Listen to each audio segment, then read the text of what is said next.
오늘 출애굽기 2장 11절부터 25절까지의 말씀을 통해서 함께 나눌 말씀의 제목은 미디안으로 도망한 모세라는 제목입니다. 우리가 좀 서론으로 생각해 볼 것은 하나님의 자녀가 된 우리는 날마다 하나님이 함께 하시는, 응답하시는 그런 축복을 받아야 되겠죠. 그러면 하나님의 응답 속에 모든 것이 다 들어 있습니다. 우리가 하는 일, 공부, 장래의 일, 또 경제, 건강, 하나님이 함께 하시는 응답의 축복을 받으면 그 속에 다 들어 있습니다. 어떤 면에서 우리가 막 이렇게 몸부림치지 않아도 복음을 받을, 전도받을 문들이 막 열리게 되죠. 어, 그런 것들이 어, 하나님께서 계속 응답하시면서 우리에게 문을 열어주시는 것이 그 응답을 누리면서 사는 것이 정상적인 신앙생활입니다. 그런데 나는 하나님이 주시는 참 기도 응답이 잘 안 되어지고 있다. 그렇다면 왜 그런가를 우리가 발견하고 찾아내야 될 줄로 믿습니다. 왜냐하면 예수님을 실컷 믿고도 나중에 실패하고 난 뒤에 그때가 돼서 회복하려면 굉장히 어렵기 때문에 그렇습니다. 신앙생활은 성경에 그렇게 고생하도록 되어 있지 않아요. 성경에는 하나님의 성령의 능력으로 인도받을 수 있도록 그렇게 말씀하고 있죠. 이 축복을 우리가 빨리 회복해야 될 줄로 믿습니다. 그렇지 않으면 여러분이 굉장히 고생할 수 있게 되죠. 그것이 우리의 미래와 또 우리 자신과 현장에서 가장 확실한 증거로 나타나기 때문에 하나님이 응답하시는 축복을 받으면 우리의 삶과 현장에 확실한 증거로 나타나게 됩니다. 자, 그렇다면 본론으로 첫 번째로 좀 생각해 볼 것은 기도 응답을 받으려면 어떻게 해야 될까? 하나님이 주시는 기도 응답을 받으려면 하나님의 약속, 언약을 붙잡은 기도를 할 때 하나님이 응답하십니다. 하나님의 백성은 기도하면 응답받는데 어떨 때 기도 응답이 없을까요? 하나님의 언약을 놓치고 하나님의 약속을 놓치고 나에게 필요한 것만 구할 때 하나님이 응답하시는 게 무엇인지를 잘 모르게 됩니다. 하나님의 약속하신 말씀의 약속을 붙잡고 기도하면 그 약속은 반드시 이루어지도록 하나님이 역사하시죠. 언약을 붙잡은 기도, 하나님의 약속을 붙잡은 기도를 이렇게 설명해 보겠습니다. 구약 성경 전체는 오실 메시아, 예수님이 오셔서 그리스도의 일을 이루어 주실 그 축복을, 그래서 메시아를 기다리라 이렇게 하면 되는데 구약 성경에서는 자꾸 언약의 땅으로 가라, 가나안 땅으로 가라. 그 가나안 땅은 메시아 보내실 땅이거든요. 자꾸만 언약의 땅으로 가라고 합니다. 그게 바로 창세기죠. 그래서 창세기 말씀 전체의 주제는 하나님의 약속이 이루어질 땅으로 들어가라. 이게 창세기에 말씀하는 주제입니다. 오늘 우리가 읽어가고 있는 이 출애굽기의 주제는 묶여있던 세상 배경, 애굽의 배경에서 나와서 언약의 땅으로 들어가라. 그 이야기가 바로 출애굽기의 내용입니다. 그 다음에 이제 출애굽해서 언약의 땅에 들어가기 전까지 광야길을 걸을 때 레위기, 민수기, 신명기의 말씀이 있는데 이 말씀의 주제는 그 약속의 땅, 언약의 땅에 들어가서 예배를 똑바로 회복해라. 하나님의 백성은 하나님이 카운트하면서 세면서 인도한다. 그리고 하나님의 말씀의 약속을 붙잡아라. 이게 바로 레위기, 민수기, 신명기의 주제입니다. 그러니까 구약의 말씀은 자꾸만 언약의 땅으로 들어가라 이렇게 말씀하고 있는 거죠. 무슨 약속이 있기에 그렇습니까? 창세기 48장에 우리가 읽었는데요. 48장에 보면 야곱이 죽기 직전에 아들들을 다 축복하고 특히 요셉을 불러서 유언하고 있는 가운데 언약의 땅으로 들어가라. 내 어머니가 묻혀 있는 그 약속의 땅으로 들어가라. 야곱이 간절히 축복 기도하고 이야기합니다. 그리고 손자들에게까지 손 얹어서 축복하죠. 그러면서 언약의 땅으로 들어가라 이렇게 유언을 합니다. 하나님께서 앞으로 오실 메시아와 또 증거될 하나님의 말씀과 여러 가지가 전부 어디에서 이루어지는가 하면 약속의 땅, 가나안 땅에서 이루어지도록 하셨거든요. 그래서 그리로 들어가라고 한 겁니다. 지금 우리로 말하면 하나님의 약속이 이루어질 방향, 세계 복음화할 곳으로 가라. 그 방향으로 우리 인생의 방향을 맞춰라. 이것과 같은 거죠. 가나안 땅이 좋아서가 아닙니다. 바로 하나님의 언약이 이루어질 땅으로 가라고 하는 거죠. 이스라엘 백성들은 자기들이 특별해서 하나님의 말씀을 받은 줄로 알고 자기들만 하나님이 택한 선민이다. 이런 선민 의식 사상이 있거든요. 그거는 착각입니다. 하나님께서 저 이스라엘 가나안 땅에다가 하나님의 약속이 이루어지는 메시아를 보낼 것을, 그리스도를 보낼 것을 약속한 겁니다. 그래서 여러 민족 중에 대표적으로 이스라엘 백성들을 선택해서 하나님의 약속, 복음을 말씀하시고 그 복음의 내용을 붙잡도록 그렇게 이스라엘 백성들을 축복하셨죠. 구원받을 하나님의 백성을 보고 오실 메시아의 약속, 복음의 내용을 붙잡도록 자꾸만 약속의 땅으로 가라. 가나안 땅으로 들어가라. 그것이 그 약속을 붙잡는 내용이었죠. 그래서 가나안 땅으로 가지 않으면 자꾸 가나안 땅으로 가야 될 이유를 놓치면 이스라엘 백성들은 고통을 당하고 저주 가운데 놓이게 된 겁니다. 그래서 언약을 붙잡은 기도라고 하는 것은 하나님의 약속을 붙잡은 기도를 말하는데 지금 우리는 예수 그리스도를 믿는 믿음과 또 그리스도로 말미암아 회복시켜 주신 영원한 하나님의 축복과 우리를 인도하시는 방향 세계 복음화를 두고 그 약속을 붙잡은 기도를 할 때 그 방향에 맞춰질 때 하나님이 주시는 기도 응답이 우리에게 허락되어집니다. 하나님이 주시는 기도 응답을 받으면 그 속에 모든 되어지는 축복이 다 들어있죠.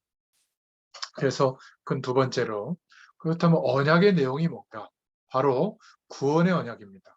갈대아 우르를 떠나서 구원의 축복과 하나님의 함께하는 비밀이 성취될 땅, 가나안 땅으로 가라. 그 방향으로 가면 언약을 붙잡고 가면 하나님의 백성은 하나님이 그 모든 것을 책임지신다. 바로 이 내용이 이스라엘 백성들에게 보여주신 내용이죠. 오늘날의 하나님의 언약은 아까도 말씀드렸지만 민족 복음화, 지역 복음화, 세계 복음화 전체는 하나님의 계획입니다. 이렇게 복음화 되어질 하나님의 약속을 붙잡은 자가 바로 우리라면 우리가 하나님의 언약이 이루어지도록 하시는 주인공이 될 줄로 믿습니다. 그렇기 때문에 이 복음이 땅끝까지 증거되어지도록 하시기 위해서 하나님은 우리가 하는 일에, 우리의 가정에, 우리의 학업에, 우리의 직장에 하나님이 역사해 주시는 겁니다. 자, 그렇다면 오늘 본문의 내용 큰 세 번째로 보면 오늘 본문도 이런 부분을 모르면 잘 이해가 안 되죠. 모세가 은혜를 받은 곳이 미디안 광야입니다. 오늘 본문에 보니까 모세가 가만히 있으면 왕궁에서 왕이 되거나 아니면 굉장히 귀중한 자리에 앉아 있을 것인데 거기에 있지 않고 자꾸 어머니의 말씀이 기억나서 또 하나님 바라보고 기도하다 보니까 이제 이스라엘 민족이 노예 생활하는 데 가서 본 겁니다. 자기가 이스라엘 사람이니까. 가보니까 애굽 사람이 이스라엘 사람을 때리고 있는 거예요. 모세는 힘이 센 사람입니다. 120세가 될 때까지 눈이 쇠하지 않은 사람, 힘이 대단한 사람이죠. 모세는 왕궁 안에서 병법과 여러 가지 전술을 배운 사람입니다. 당장 그 괴롭히던 애굽 사람을 죽이게 된 겁니다. 그런데 그 다음날 또 마음이 아파서 나가보니까 이제는 이스라엘 민족이 자기 동포끼리 싸우는 거예요. 그래서 모세가 다 같이 고생하는 주제에 왜 서로 돕지 않고 싸우느냐. 그러니까 그 사람들이 하는 말이 네가 어제는 애굽 사람을 죽이더니 오늘은 우리 이스라엘 사람을 죽이려고 하느냐? 이렇게 막 얘기하는 겁니다. 그 말을 듣고 모세가 깜짝 놀라서 자기가 애굽 사람을 죽인 그 내용이 바로 왕의 귀에 들어가서 바로 바로 왕이 애굽 군인을 죽인 모세를 막 죽이려고 한다는 이제 그 소문을 듣죠. 그래서 모세가 그 어려움을 피해서 미디안 광야로 도망하게 되는 내용이 오늘 출애굽기 2장에 있는 내용입니다. 미디안 광야에 가서 우물가에 앉아 있는데 이제 어떤 여자를 만나고 또 괴롭히는 다른 목동들 이렇게 좀 처리해주고 그 여자를 도왔는데 안내를 받게 돼서 이제 그 집에 가게 됐고 결국 모세의 장이 될 집이었죠. 거기에서 시보라를 이제 아내로 맞이하게 됩니다. 모세가 40년 동안 왕궁에 있을 때는 사실은 말씀은 들었지만 하나님의 전적인 은혜는 잘 못 받고 있었죠. 그런데 모세가 큰 사건이 일어나서 이제 미디안 광야에 완전히 쫓겨갔을 때, 그 광야에 있을 때, 처가살이 하면서 그 장인의 양을 치고 있을 때, 그때 하나님의 은혜를 받게 된 거예요. 참 이해하기가 어렵죠. 우리가 어떤 면에서는 우리 인생에도 자랑할 것이 많고 또 좋은 것이 많이 있는 그런 것이 어떤 면에서는 영적으로는 완벽하게 좋은 것은 아닐 수가 있습니다. 오히려 우리 인생을 돌이켜보면 가장 어려움을 당하고 있을 때 하나님의 가장 큰 은혜를 받은 거 여러분도 기억하시죠? 그래서 어려움이 그냥 어려움으로 끝나는 것이 아니라 오히려 하나님의 가장 큰 은혜를 받게 될 기회가 온지도 모릅니다. 모세가 왕궁에서 좋은 옷을 입고 좋은 음식을 먹고 있을 때는 하나님의 전적인 은혜를 못 받았는데 미디안에서 처가살이 하면서 다른 사람의 양을 치고 어려움을 당하는 그때에 하나님의 전적인 은혜를 받게 된 것처럼 그렇죠. 거기에서 하나님은 모세에게 깨달음을 주신 겁니다. 어머니가 유모로 자기를 안고 기도하던 그때 모습과 말씀이 생각나고 그리고 그 광야에서 80년 동안 살아왔던 그 모세의 인생이 합쳐져서 드디어 하나님이 모세에게 이스라엘 민족을 데리고 나가서 애굽에서 나가서 번제를 드리라고 하는 하나님의 언약을 회복하라고 하는 그 내용이 이제 모세에게 주어지게 되죠. 바로 그 이야기들이 바로 출애굽기의 말씀의 내용입니다. 그래서 출애굽에서 나가서는 애굽을 나가서는 가나안 땅으로 가라. 가나안 땅에 가서 뭐 하라고요? 희생 제사를 드리면서 오실 메시아를 기다려라. 바로 메시아가 그리스도시죠. 주는 그리스도시요 살아계신 하나님의 아들이십니다. 베드로가 이 고백을 했죠. 이 약속을 잡은 사람에게 하나님은 모든 축복을 다 주셨습니다.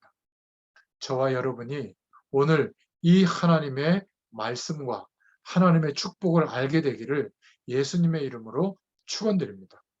왜 나는 기도 응답이 없는가? 내가 너무 잘 믿는 것 같은데, 내가 열심히 성경도 많이 알고 있고 공부하고 있는데, 여러분 이유를 알아야 됩니다. 하나님의 자녀가 왜 하나님이 주시는 응답을 모를 정도로 못 받고 있죠? 창세기 15장 9절부터 13절에 아브라함이 새 한 마리 배를 가르고 번제 드리는 것을 하지 않았는데 그 예배 한 번 잘못 드려서 자신의 후손들이 애굽에서 400년 동안 객이 되는 그런 저주를 받게 되죠. 여러분, 6월절 그 절기에 어린 양의 피를 문설주에 찍어서 문설주에 바를 때 바로 출애굽하는 회복되는 날이 오게 된 것이죠. 우리 후대들에게 또 우리와 가까운 사람들에게 사랑하는 사람들에게 예수님이 그리스도시다. 이 예수 그리스도로만이 하나님과 함께하는 축복을 누릴 수 있는 유일한 길이 되고 모든 흑암 권세와 사단의 권세, 사망 권세에서 저주에서 해방되는 길이 된다. 그래서 예수님을 그리스도로 믿는 믿음 안에 모든 하나님의 응답과 축복이 오게 된다. 이게 바로 구약의 예언이죠. 그래서 양의 피 바른 날 출애굽하고 빠져나오게 된 겁니다. 지금 그 이야기를 하려고 하고 있는 거죠. 그래서 지금 모세를 보고 가나안 땅으로 들어가라고 하는 겁니다. 좋지도 않은 땅, 좁은 데로 자꾸 들어가라고 하는 거죠. 왜냐하면 거기에 메시아가 오실 것이니 그렇기 때문에 그 땅으로 가라고 하는 겁니다. 어떤 분은 복음의 말씀을 이해를 하지 못하고 그냥 은혜 받고 내가 행복하고 잘 되는 쪽으로 예배하고 말씀 붙잡고 신앙생활해요. 그러면서 하는 말이 너무너무 기도도 열심히 하고 우리 아버지가 장로님이시고 형님도 장로님이고 또 나는 헌금도 많이 교회 드리고 또 봉사도 열심히 하는데 왜 나는 이렇게 잘 안 될까? 이렇게 영적인 축복, 그것보다는 왜 이렇게 세상에서 성공되지 않을까? 왜 잘 안 됩니까? 이렇게 한탄하는 얘기를 저는 들어본 적이 있습니다.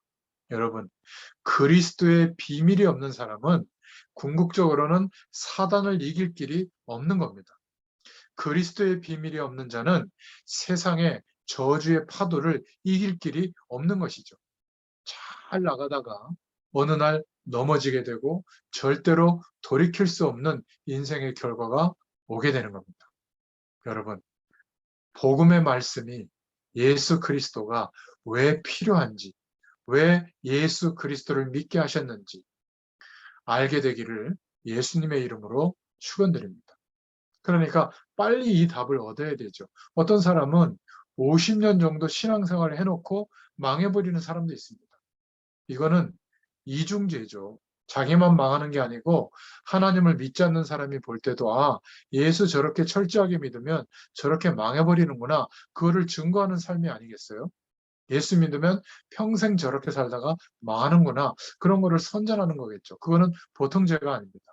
여러분, 예수 그리스도의 어마어마한 축복의 비밀을 깨닫고 약속 붙잡고 기도할 수 있기를 축원드립니다.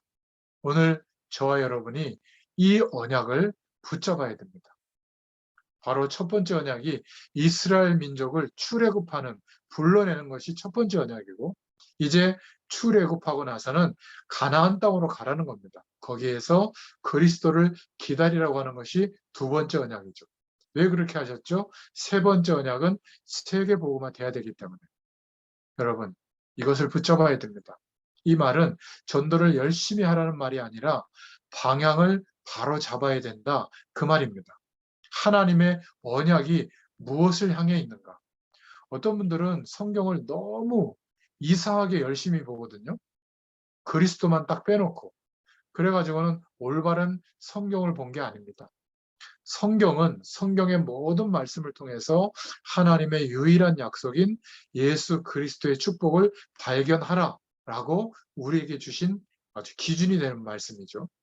그러니까 그리스도만 빼놓고 성경을 아무리 열심히 봐도 결론적으로 그 사람의 인생에 하나님이 역사하시는 성령의 바람이 불 수는 없는 겁니다. 자기의 인생에 승리할 수도 없겠죠. 성경은 글자를 파헤치는 것도 아니고 쪼개는 것도 아닙니다. 문법적으로 잘 알아야 되고 못할 수도 있죠. 그러나 중요한 것은 하나님이 보내신 편지, 하나님의 약속, 하나님 만나는 길이 바로 예수 그리스도를 믿는구나. 예수님께서 하신 그리스도의 일을 믿는 것이구나. 이렇게 이해하면 성경을 가장 잘 이해한 겁니다. 개인과 미래와 현장을 통해서 그리스도 붙잡은 자들은 하나님이 역사하시고 증거를 주실 줄로 믿습니다. 여러분이 맞느냐 안 맞느냐는 여러분의 미래가 증거하게 되겠죠. 우리가 바른 복음을 들고 성경을 보았고 신앙생활을 제대로 했는지는 미래가 증거하게 될 줄로 믿습니다. 그것은 우리 입으로 하는 게 아니죠. 하나님께서 언약 백성이 된 예수 그리스도 안에 있는 우리의 사정을 하나님께서 잘 알고 계시는 줄로 믿습니다. 그래서 하나님의 언약을 붙잡아야 됩니다. 하나님의 계획이 무엇이죠? 전 세계에 이 그리스도를 너의 인생을 통하여 설명해라. 이 길밖에 없으니까. 여러분, 그리스도밖에 없습니다. 하나님 만나는 길, 죄와 저주에서 빠져나오는 길, 마지막 이 시대에 문제가 되는 사단의 영적 세력을 이기는 길은 그리스도밖에 없기 때문에 그렇습니다. 그래서 구약에서 그것을 찾아내서 그 이야기를 우리가 말해줘야 되는 것이죠. 그것만 말하게끔 성경은 그렇게 기록되어져 있고 구성되어져 있는 겁니다. 성경을 가지고 별의별 것을 다 하죠. 쪼개고 분석하고 귀납법적으로 연역법적으로. 사실은 성경을 모르는 소리입니다. 하나님의 말씀하시는 답은 나와 있죠. 예수님이 그리스도 되신다. 이 사실을 믿을 때 모든 저주의 운명에서 해방되는 줄로 믿습니다. 이럴 때 금방 하나님이 응답하시는 문이 열리게 될 줄로 믿습니다. 저와 여러분에게 하나님이 갖고 계신 계획이 무엇이죠? 세계복음화입니다. 세계복음화는 무엇이죠? 전 세계에 이 그리스도의 축복을 말해주는 겁니다. 하나님의 소원이 무엇이죠? 민족복음화입니다. 우리 가문복음화입니다. 우리가 알고 있는 사람들에게 이 복음이 전달되어지기를 하나님이 원하십니다. 그 답은 그리스도인 줄로 믿습니다. 그래서 오직 예수님만이 그리스도시구나. 이것을 설명하기 위해서 여러분이 하는 일을 가지고 설명하라고 직장에 불렀고, 또 이것을 가지고 목회자로서 전달하라고 목사라고 부른 겁니다. 나를 그래서 군인으로 세웠구나. 나를 그래서 사업가로 세웠구나. 이 답을 알려주라고 나를 세우셨구나. 그 외에 약속을 붙잡고 살아가는 모든 것들은 하나님의 약속의 방향이 맞지 않기 때문에, 그래서 아무리 기도해도 기도 응답이 잘 안 왔던 겁니다. 이해되시겠죠? 그래서 오늘 결론적으로 꼭 기억하시기 바랍니다. 내가 왕년에 이렇게 잘 나갔다, 이렇게 말하면서 실패하고 있는 기독교인들이 많습니다.